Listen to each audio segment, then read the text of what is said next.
Hey, let me show you all gestures on the YouTube mobile app. So first of all, you can swipe up in the portrait mode to open the landscape mode. To close the landscape mode and move to the portrait mode, swipe down like this.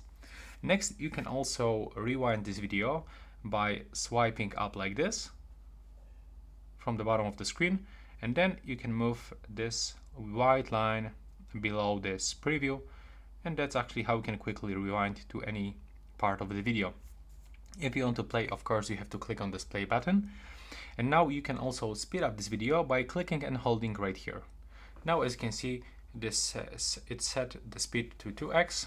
Now when you release, it will go in the normal speed. So one more time, that's how it goes.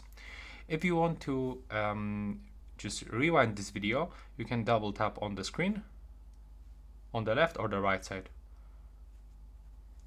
So we go minus 10 seconds or plus 10 seconds. If you click like 3 times, you will go 20 seconds. 4 times, 30 seconds. And so up to the 70 seconds.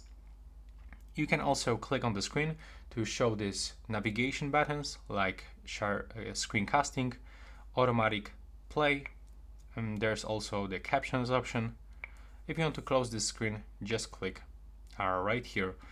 And that's basically it. All gestures that you can use on the YouTube mobile app. Right now, please subscribe to my channel. Bye bye.